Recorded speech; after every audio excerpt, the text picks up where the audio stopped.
नमस्कार दोस्तों। देश में करोड़ों यूजर्स का एक ही सवाल है, ड्रीम 11 2026 में कब तक अनबैन होगा। और उससे भी बड़ा सवाल, सरकार की मंशा आखिर है क्या। दोस्तों, ड्रीम 11 सिर्फ एक ऐप नहीं है, ये आज के दौर में करोड़ों युवाओं की उम्मीद और कुछ के लिए कमाई का जरिया बन चुका है। लेकिन इसी ड्रीम 11 को लेकर सरकार, कोर्ट और समाज तीनों के बीच खींचतान चल रही है। पहला सवाल, ड्रीम 11 बैन क्यों हुआ।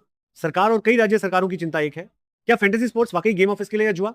कई हाईकोर्ट्स पहले ही कह चुके हैं कि fantasy sports game of skill, लेकिन जमीनी हकीकत यह है कि छोटे शहरों में कर्जा, युवाओं में लत, एक मैच और बस जीतने वाला हूं वाली सोच। यही वजह है कि 2025 के अंत में केंद्र सरकार ने डिजिटल गेमिंग और ऑनलाइन सट्टे पर सख्ती बढ़ाई और ड्रीम 11 जैसे प्लेटफॉर्म्स पर निगरानी प्लस आंशिक रोक लगाई गई। दूसरा सवाल, 2026 में अनबैन कब तक। दोस्तों, सीधा जवाब सुनिए, अभी कोई तय तारीख नहीं है, लेकिन सूत्र क्या कहते हैं। सरकार एक नया डिजिटल गेमिंग रेगुलेशन बिल 2026 लाने की तैयारी में है। इसमें फैंटेसी स्पोर्ट्स को केवाईसी, लिमिटेड इन्वेस्टमेंट, उम्र की सख्त शर्त और टैक्स ट्रांसपेरेंसी के साथ अनुमति दी जा सकती है। यानी ड्रीम 11 को पूरी छूट नहीं, लेकिन कंट्रोल के साथ वापसी संभव है। तीसरा सवाल, सरकार की मंशा क्या है। यहां राजनीति नहीं, नीति समझनी होगी। सरकार तीन चीजें चाहती है, युवाओं को जुए की लत से बचाना, डिजिटल इंडिया में अवैध सट्टे पर लगाम, टैक्स चोरी रोकना और रेगुलेटेड कमाई।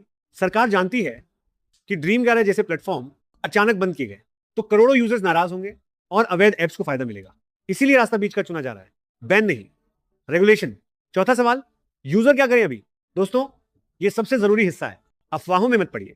कल से अनबैन वाले यूट्यूब थंबनेल से सावधान, वीपीएन या गैरकानूनी ऐप से दूरी बनाए रखें, क्योंकि सरकार अगला कदम यूजर की जिम्मेदारी को लेकर भी तय करेगी। आखिरी बात, ड्रीम 11 का भविष्य अंधेरे में नहीं है, लेकिन बिना नियमों के उजाले में भी नहीं।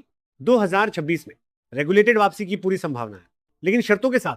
अब सवाल आपसे, क्या फैंटेसी स्पोर्ट्स को पूरी आजादी मिलनी चाहिए या सरकार का सख्त कंट्रोल जरूरी है। कमेंट में लिखिए, क्योंकि आपकी राय भी नीति बनाती। सच के साथ, सवालों के साथ